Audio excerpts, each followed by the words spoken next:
एक मित्र ने पूछा है,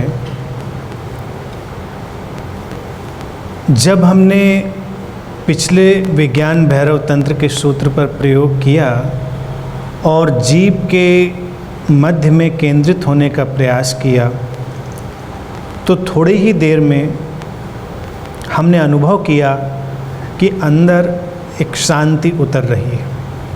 उस शांति के उतरने को हम स्पष्टता से देख पाए, पर हमारा ध्यान जीभ से हट गया और मुंह भी अपने आप बंद हो गया। कुछ ध्यान माथे की तरफ चला गया। हम थोड़ी देर शांति अनुभव करते रहे। विचारों का पता नहीं थे कि नहीं, उन पर ध्यान नहीं गया, पर एक शांति अवश्य थी। कृपया इस सूत्र को कुछ और स्पष्ट करें। शांति और विचार शून्यता वो साइमल्टेनियसली ही घटते हैं, युगपत एक साथ।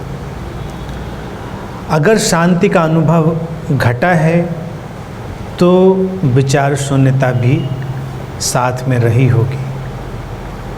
चूँकि विचार शून्यता थी इसलिए वहाँ पता करने के लिए कोई विचार भी नहीं था, इसलिए उसका जिक्र नहीं हुआ। सूत्र कहता था कि अपने मुंह को थोड़ा सा खोल के, जैसे बोलते समय खोलते हैं अपना मुंह, जीभ के सेंटर में, बीच में अपने ध्यान को केंद्रित करें। इस सेंटर में, टंग के सेंटर में विचारों से पार जाने का केंद्र है, विचार शून्यता का। अगर कोई भी व्यक्ति अपनी जीभ के बीच में केंद्रित होना प्रारंभ करे तो विचार धीरे धीरे रुक जाते हैं। विचारों का प्रवाह उस समय होना मुश्किल हो जाता है। और जब भी विचार रुकते हैं, स्वाभाविक रूप से उनके पीछे से एक शांति उभरती है। तो शांति का अनुभव किया गया, ये महत्वपूर्ण है। कितनी देर उसको कर पाए प्रयोग को या नहीं कर पाए, वो उतना महत्वपूर्ण नहीं है, क्योंकि पहले बात समझने की है। अगर प्रयोग को समझ लिया गया तो प्रयोग करने का समय उतना महत्वपूर्ण नहीं रह जाता है। फिर उस प्रयोग पर तुम बीच बीच में भी लौट सकते हो। जब कभी तुम्हें लगे लौटने जैसा, तुम उस प्रयोग पर लौट सकते हो अपनी जीभ के बीच में। और ये इतना सुंदर और सूक्ष्म प्रयोग है, इतना सटल कि किसी दूसरे को पता भी नहीं चलेगा। शुरुआत तुमको मुंह खोलकर ज़रूर करनी चाहिए, जिससे वो केंद्र पकड़ में आएगा।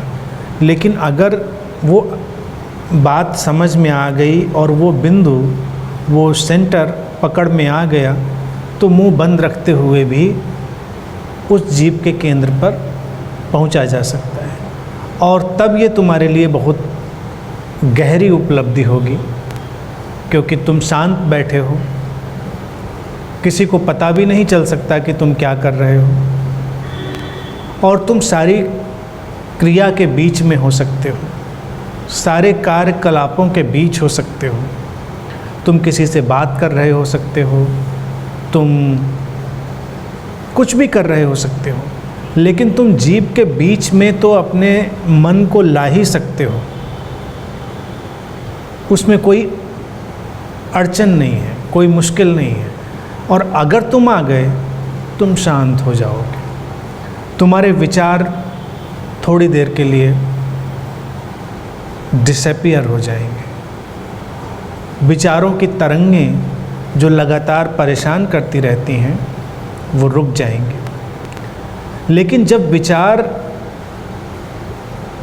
ठहरते हैं, तब क्या होता है? प्रश्न ये उठता है, क्या तब तुम कोई विचार नहीं कर पाओगे? तब पहली बार विचार घटेगा। अभी तो जो हम विचार करते हैं वो केवल रिसाइकलिंग ऑफ थॉट्स है, विचारों की जुगाली है। कोई नया विचार हमारे अंदर नहीं आता, पुराने ही विचारों की रिसाइकलिंग हम करते हैं, जिनको हम सुन चुके हैं, पढ़ चुके हैं, जो हमारे अंदर पहले से ही रिकॉर्डेड हैं, वही विचार हमारे अंदर चलते हैं। लेकिन अगर तुम शांत हो पाए तो तुम्हारे अंदर नए विचार उतरेंगे, अवतरित होंगे, डिसेंट होंगे। वही उसका रहस्य है। आम व्यक्ति अपनी ज़िंदगी बहुत कम विचारों में बिता लेता है, 4-5 विचार। तुमको हैरानी होगी, लेकिन अगर तुम अपने खुद का विश्लेषण करो या किसी दूसरे के बात करने के ढंग का ठीक से ऑब्जर्वेशन करो, अवलोकन करो, तुम देखोगे कि लोग 4-5 तरह की बातें हैं, उन्हीं को बार बार करते हैं। और तरह की क्या, कुछ लोगों के पास तो बातें भी एंड टू एंड फिक्स होती हैं, वही बात। जैसे कोई अवसर है, किसी खास अवसर पर वो एक खास बात बोलेंगे, फिर किसी खास अवसर पर एक खास बात बोलेंगे। हम लोग ऐसे समाज में रहते हैं जहाँ पर हमको भी यही करना होता है, तो हम शांति से सुनते हैं, क्योंकि हमको भी मौका मिलेगा अपनी बात कहने का। हम भी बिना किसी की बात समझे अपनी बात कहते हैं। हमारे पास भी ज़्यादा सेट नहीं है, बहुत कम सेट है। आम तौर से जो लोग इस पर काम करते हैं, मनोवैज्ञानिक, वो कहते हैं कि सामान्य व्यक्ति तो 7-8 बातों में पूरी ज़िंदगी निकाल लेता है, यानी कि 7-8 विचार। जीनियस कोई हुआ तो 15-20 विचार, 15-20। तुमको लगेगा बस 15-20, लेकिन तुम अपने को टटोलो तो तुम 3-4 पे फिनिश हो जाओगे।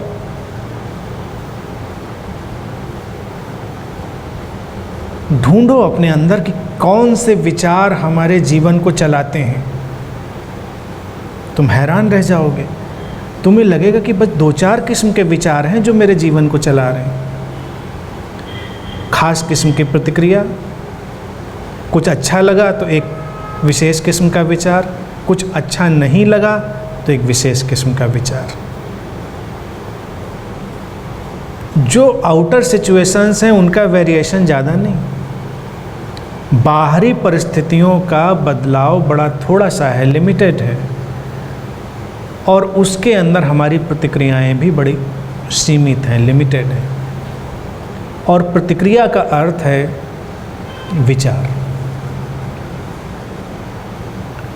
लेकिन अगर तुम विचार शून्य होते हो तो तुम देखोगे कि विचार तुम्हारे ऊपर बरसते हैं।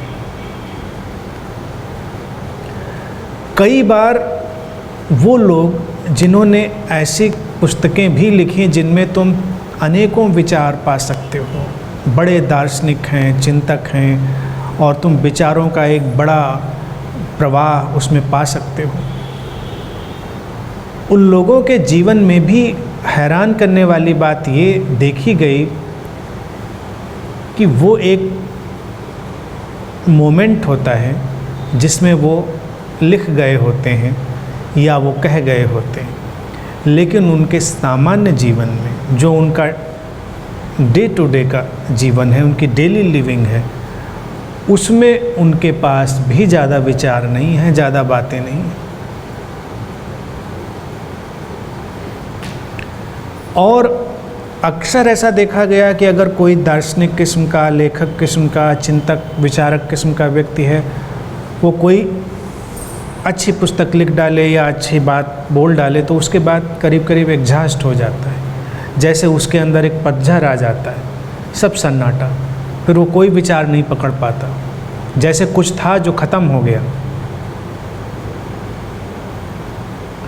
क्योंकि उस मोमेंट में किसी रियल्म से, किसी आयाम से कुछ विचार आए, उनका उपयोग हो गया वो क्यों आए वो एक अलग रहस्य हो सकता है, लेकिन हमारे लिए तो काम उन्हीं बातों का है जो हमारी डेली लिविंग में काम आए। जैसे कोई व्यक्ति कभी कभी सजग होता हो तो उसका क्या फ़ायदा, कोई व्यक्ति कभी कभी प्रेमपूर्ण होता हो तो उसका क्या फ़ायदा, जब तक वो डेली लिविंग में ना आए, हम दिन प्रतिदिन के जीवन में उनको ना उतार पाए। इसीलिए कोई भी ध्यान प्रयोग हमको उस अवस्था में लाता है जहाँ पर हम अपने दिन प्रतिदिन के जीवन को जीने की क्षमता अर्जित करते हैं। इस प्रयोग में अगर हमने विचार शून्यता के केंद्र को पकड़ लिया तो फिर हम रिएक्शन नहीं रिस्पॉन्स करेंगे, हम प्रतिक्रिया नहीं करेंगे, हम प्रत्युत्तर देंगे। एक है रिएक्शन प्रतिक्रिया और एक है रिस्पॉन्स प्रत्युत्तर।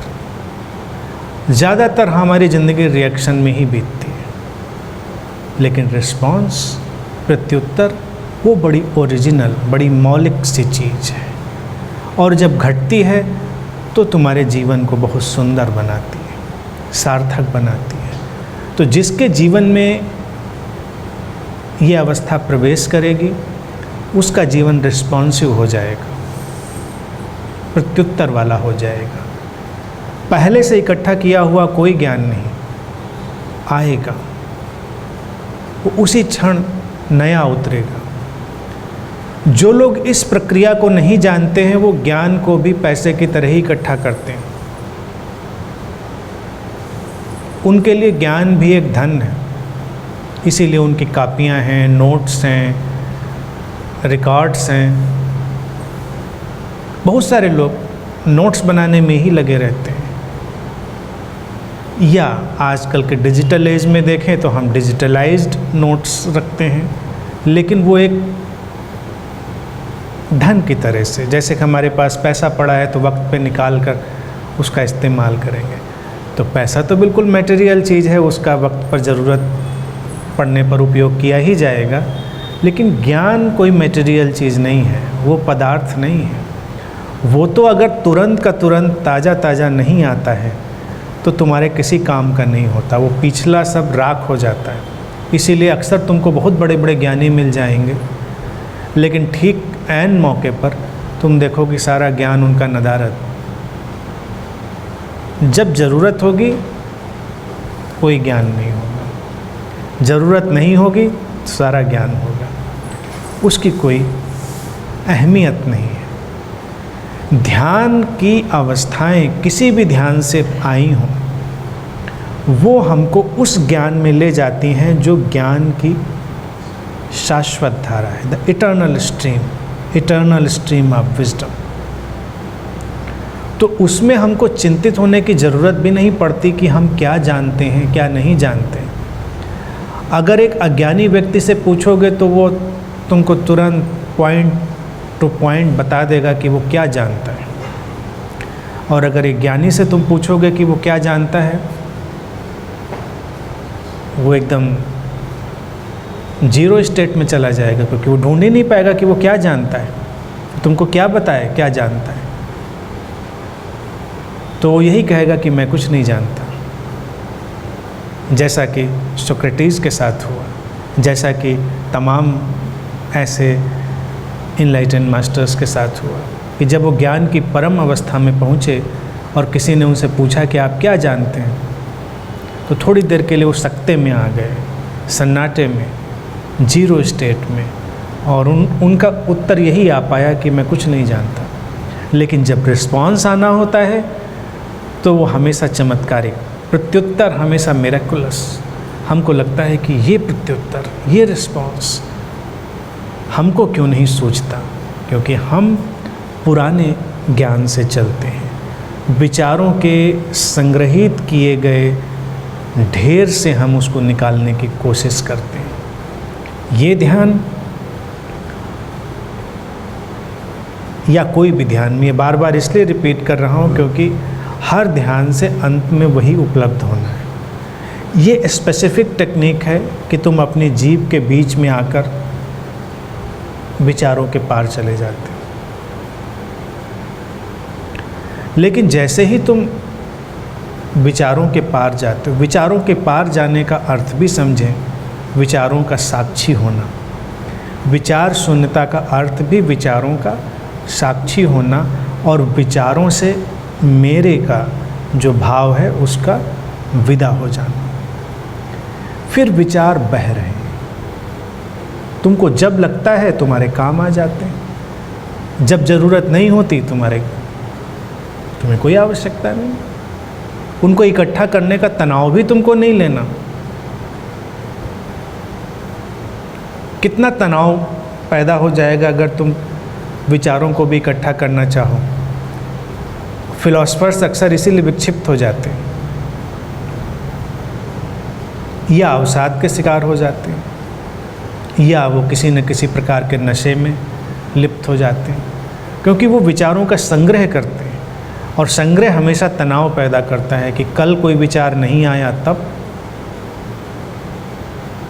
आज तो बहुत विचारशील हैं और कल जब ज़रूरत पड़ी तो कोई विचार नहीं आया। ध्यानी व्यक्ति इस तनाव और इस चिंता से कभी दो चार होता ही नहीं, क्योंकि वो जानता है कि जब उनकी ज़रूरत होती है वो उसके पास आ जाते हैं और जब उनकी ज़रूरत नहीं होती है उनकी चिंता करने की ज़रूरत भी नहीं है। उनके बीच में इस केंद्र का होना कई बार मैं समझता हूँ बड़ा मल्टी डायमेंशनल भी है और सिंबॉलिक भी है। सिंबॉलिक ये है कि तुम देखो, अगर तुमको भूख लगे तो तुम्हें खाने की इच्छा पैदा होती है, तुम्हारी जीभ में रस बनते हैं, तुम्हें स्वाद की आकांक्षा, डिज़ायर पैदा होने लगती है। लेकिन अगर तुमने भोजन कर लिया है या जो डिज़ायर्ड चीज़ थी तुमने खा ली है तो तुम बिल्कुल शांत रहते हो, तुम्हारी जीभ में वो रस भी नहीं बनते, जीभ में कुछ हलचल भी नहीं होती, मुंह में कुछ नहीं होता, क्योंकि भोजन हो चुका है। और विचारों के साथ भी यही प्रक्रिया है कि अगर उनकी ज़रूरत है तब तो सक्रियता होगी और ज़रूरत नहीं है तो उनको सक्रिय करने की भी कोई ज़रूरत नहीं। खाया गया भोजन जैसे पेट में इकट्ठा हो जाता है और वहाँ डाइजेस्ट होता है,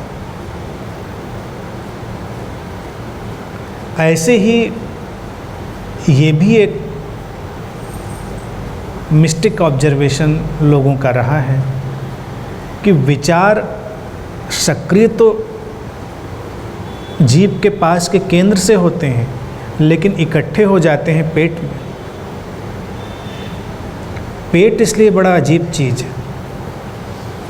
कई लोगों के पेट इसलिए फूले होते हैं कि कुछ ज़्यादा विचार भरे हैं उनके पेट में। दो चार विचार निकालो उनके पेट से तो पेट भी कम हो जाएगा। नहीं कहते बातें भरी हैं पेट में, बातें भरी हैं इसका मतलब विचार भरे हैं। मुहावरे भी यूं ही नहीं बनते, मुहावरे बड़े ऑब्जर्वेशन से बनते हैं। कई देशों में ये मान्यता रही है कि लोग अपने पेट से सोचते हैं। इस मान्यता को मानने वाला एक देश जापान भी रहा है। जो लोग बुद्धिस्ट टेक्निक्स से प्रभावित रहे, जैसे बर्मा रहा, जापान, तो यहाँ लोग मानते रहे। चीन में भी लंबे समय तक की मान्यता रही कि हम अपने पेट से सोचते हैं। उनको कुछ समझ में आया होगा। अब सोचते तो हम पेट से नहीं हैं, लेकिन हमारा पेट यानी कि ये सेंटर, ये जो सेंटर है, और इसमें एक ही सेंटर नहीं, 2-3 सेंटर इन्वॉल्व हैं, वहाँ पर विचार इकट्ठे हो जाते हैं। इसीलिए विचारों की रिलीज़ बहुत ज़रूरी होती है। जो लोग विचार पकड़ने लगते हैं वो कॉन्स्टिपेशन के शिकार भी हो जाते हैं।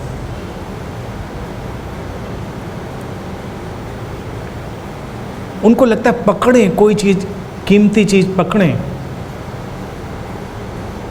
लेकिन अगर तुम विचारों को खुला छोड़ देते हो, उन्मुक्त, तो वो बस यात्रा करते हैं, वो कहीं ठहरते नहीं।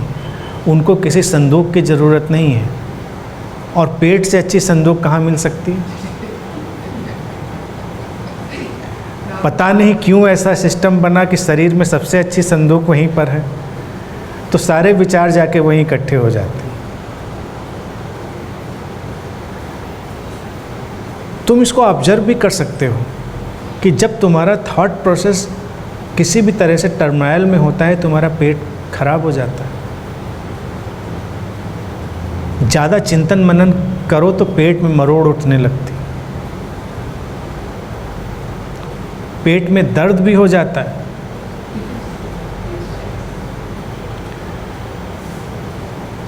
तो पेट का सेंटर सेकेंडरी सेंटर है, लेकिन प्राइमरी सेंटर जीभ का केंद्र है। जिस तरह से भोजन को कंज्यूम करते हैं हम, और फिर वो शरीर के अंदर जाकर हमारे खून में मिलता है और हमारा ब्लड बनता है, सेल्स बनती हैं, बोन्स बनती हैं, it gives all kind of nutrition. ऐसे ही विचार भी हम कंज्यूम करते हैं।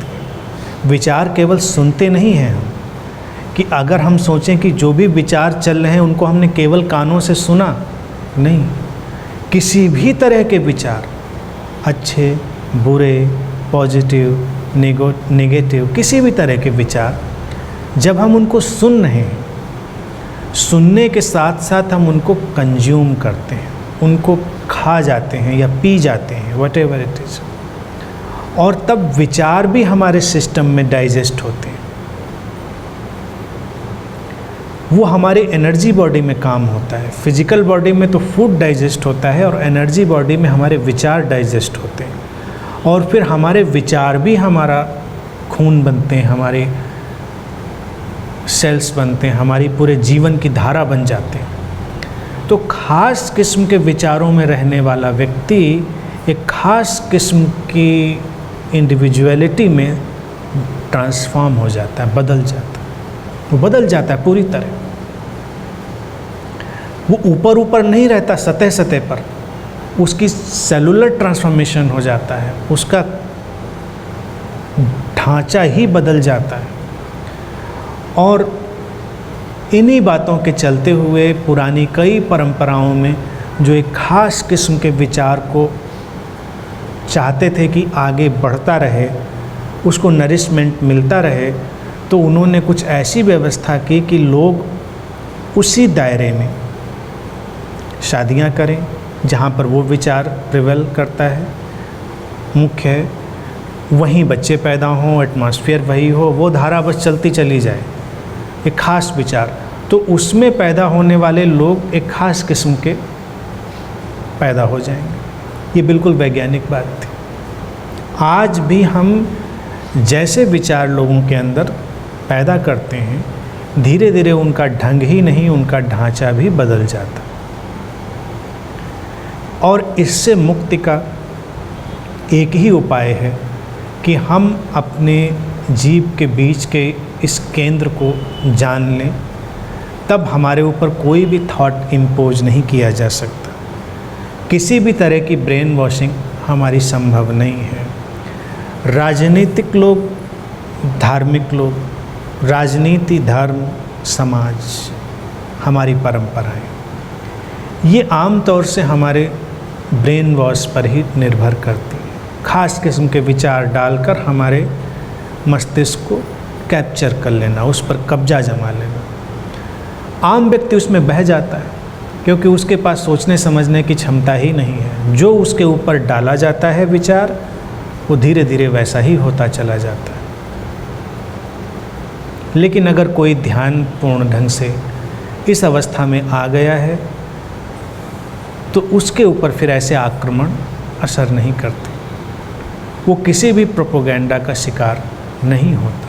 और यही सबसे बड़ी मुक्ति है, यही आज़ादी है कि तुम किसी भी तरह के वैचारिक आक्रमण के शिकार नहीं हो। और जब तुम किसी भी तरह के वैचारिक आक्रमण के शिकार नहीं हो, तो अस्तित्व का हर विचार तुम्हारे लिए खुला हुआ है।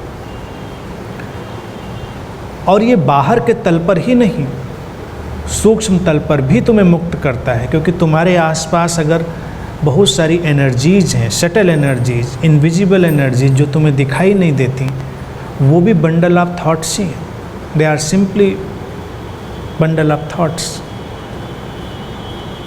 अगर तुम प्रभावित होने वाली जोन में हो तो वो तुमको प्रभावित करेंगी। तुम अगर सेंटर्ड हो गए हो, विचारों को अब टैकल करना तुम जानते हो, तो वो एनर्जीज, वो थॉट फॉर्म्स तुम्हारे आसपास से गुजरते चले जाएंगे, तुम पर कोई इम्पैक्ट नहीं डालेंगे। तुम किसी जगह जाओ और तुमको लगता है, अक्सर लोग पूछते हैं कि मैं किसी जगह गया और बहुत परेशान हो रहा था, मैं वहाँ जो भी वातावरण था। अब लोग तो गुड और बैड एनर्जी को ऐसे ही ट्रांसलेट करते हैं, जो उनको अच्छा ना लगे वो बैड है, जो उनको अच्छा लगे वो गुड है। एक्चुअली तो कुछ भी ना अच्छा है ना बुरा है, तुम्हारे लिए क्या काम करता है वो है। लेकिन इसको इस लाइट में ही देखें, अगर तुम कहीं भी विचलित हो रहे हो तो simply get centred on your tongue, बिल्कुल टंग के सेंटर पे आ जाओ, और तुम देखोगे कि एक खास किस्म का वातावरण तुम्हारे अंदर बन गया है, एक बड़ा स्पेशल सा एनर्जी इन्वायरमेंट, और तुम्हें कुछ भी प्रभावित नहीं कर रहा है। किसी भी किस्म का वातावरण हो जो तुमको डिस्टर्ब कर रहा हो, या कोई ऐसा व्यक्ति जिसके पास तुम्हें बैठना भी है, बात भी करनी है, लेकिन तुम डिस्टर्ब हो रहे हो, तो इस प्रयोग को करें और करके फिर बताएं। तुम देखोगे कि सचमुच में तुम डिस्टर्ब नहीं होते।